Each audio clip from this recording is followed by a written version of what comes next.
8.5, writing and graphing exponential growth functions. So, an exponential function is a function of the form y equals ab to the x. That is probably one of the most important things of this whole lesson, is that you've got this format down. We've learned other formats like slope-intercept method, direct variation, blah, blah, blah, blah, blah. Now we need to know the exponential function, y equals ab to the x. So it says where a is not equal to 0, b is greater than 0, and b is not equal to 1, exponential functions are nonlinear. What does that mean? Well, linear functions look like this. That's the slope-intercept form. It will be linear. It will form a straight line. Okay? Exponential functions, something has an exponent on it, so it will not be linear. It will end up looking something like this. Okay, so it's going to be more of a curve, because when things happen exponentially, they happen that much faster. So that's what we're dealing with today. It's not just a constant rate. It's things exponentially growing. So, example 1, write a rule for the function. Well, you got to look and see what's happening here. So, step 1, tell whether the function is exponential. So, for every x, as it goes up 1, the y value, what's happening to it? Is it going up 1? No, it's being multiplied by 2, so it's doubling each time. As you can see, like from -2, it's only a +2. By the time you get to 0, it's an 8, and by the time you get to 2, 32. If you were going to graph this, it would be something, I mean, it would end up growing very quickly once you get way up here. So, we need to find the rule for this. Find the rule for this. So, right here, find the value of a. Let me get my pen back here. Y equals ab to the x. That's the format that we need to use. So, to find a, you find the value of y when x is 0. Find the value of y when x is 0. So when x is 0, y is 8. That's this right here. Now, the b. How would you get the b? Well, the b, what's happening to it? It's being multiplied by what? 2. So this is being multiplied by 2. And then your y would stay in there. I can make a y. And your x would stay in there. So y equals 8 times 2 to the x. So for this guy to practice at the bottom, y equals, you need your a value, you need your b value, and that will be to the exponent of x. So our a value, whenever x is 0, what is y? 27. Now, look and see, as you go from one to the next, what's happening to these? It's actually being multiplied by 3. So our answer, y equals 27 times 3 to the x.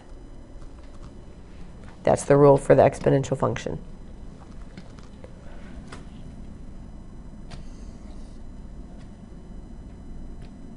Next page. Page 5. Oh, we kind of skipped ahead a few pages there. One more back, 521. Come on. There we go.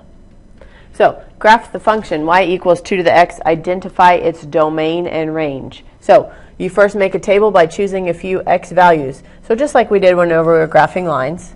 Okay, I would probably pick more than 3. I know I always tell you to do 3 whenever we do a line. When you do an exponential function, because if you look at this, in between, let's say, in between this point, which would be your first one, and this point, you can't really tell a whole lot about what that curve looks like.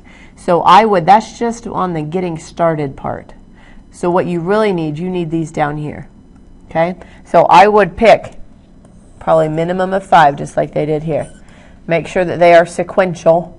and it will really help your curve actually look like a curve. So if I pick -2, -1, 0, 1, 2, here is my rule. I simply plug in the x's. So y would equal 2 to the -2 power. Remember, 2 to the -2 power would be 1/4. Okay, so I would have -2, 1/4. And yes, it's going to be harder to graph these, but you know 1/4 is barely off of the axis, so that's where I would put your best guesstimate. When you move and put in -1, 2 to the -1, remember when we did negative exponents now, -1 would be 1 over 2 to the first, so that's the reason why it's 1/2. So you got -1, 1/2, do the same thing down here, and you can see what's starting to happen with that. -2, 1/4, -1, 1/2, 0, 1, 1, 2, 2, 4. What if we put in a 3? Would be 8. Yep, it just keeps rising very quickly once you get up that way. So that's what it is. Draw a smooth curve, and you're done with that. So let's move on to the next one.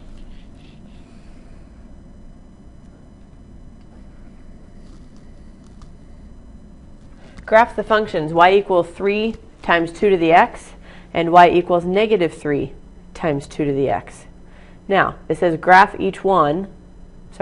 each graph with the graph of y equals 2 to the x. So here's y equals 2 to the x. So if you were to put in my same -2, -1, 0, 1, 2, put them in there, that would be the corresponding values.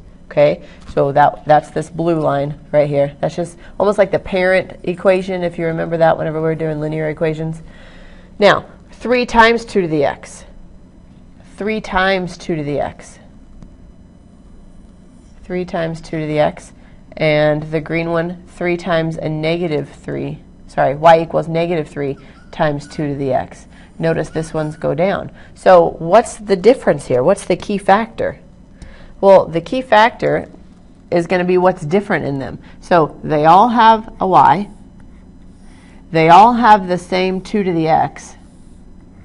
The only thing that's different is the value that may be in front of the 2x or the lack thereof, like in the first one.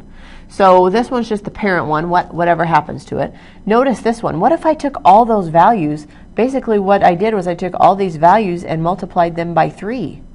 So if I multiply something by 3, it's going to happen 3 times as fast.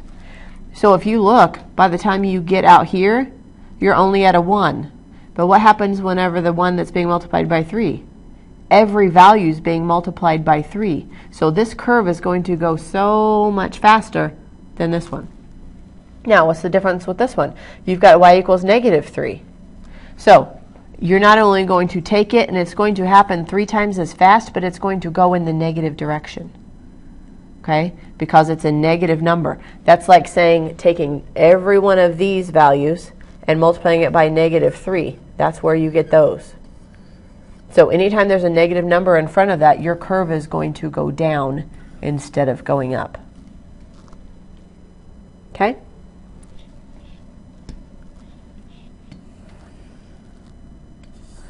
Let's look down here at the bottom. Oh, we forgot to do domain and range. Sorry, let's go back up there. If you talk about its domain and range, here's what you're looking at. Domain. What can you put inside of here? What can you put inside of there? So the domain, you could put anything in there, right? On the x's, it'll eventually happen somewhere on this curve. It may be pretty much on the axis by the time you get back here, but it's somewhere on the curve.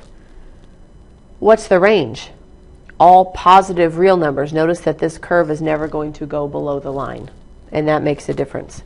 Whenever you're talking down here with this one, this green one, the range is never going to be a positive number. So the domain here, all negative real numbers. All negative real numbers. Okay, so when you look down here at number 2, graph it, y equals 5 to the x. Make your xy chart. -2, -1, 0, 1, 2. Plug it in. 5 to the negative 2 would be 1 over 25. 5 to the negative 1, 1 over 5. 5 to the 0, anything to the 0 power is 1. 5 to the first, 5. 5 squared, 25. So if I were going to take that and graph it, which I'm just going to graph it quickly right here, negative 2, 1, 2, and the y value is 1/25. That is barely above the line, so I just put my graph just right on it. Negative 1, even 1/5, barely above it, just a little higher. 0 would be at a 1. 1 would be at a 5. And 2 would be at a 25. So that's going to be way up here. Now, I don't expect you to extend your graph that far up, but I just want you to look and see how fast that is actually happening. And yeah, that is the bell. So I think we're going to just stop it right there. Stop it right there. And these down here, this 3 and the 4, they would be the same. You would do the same thing that goes with this that we just did for number 2, only you would multiply your answers by 1/3. Number 4, you would multiply by your answers by negative 1/3. Okay? And we're going to stop that there. Have questions, as always, make sure you ask in class tomorrow.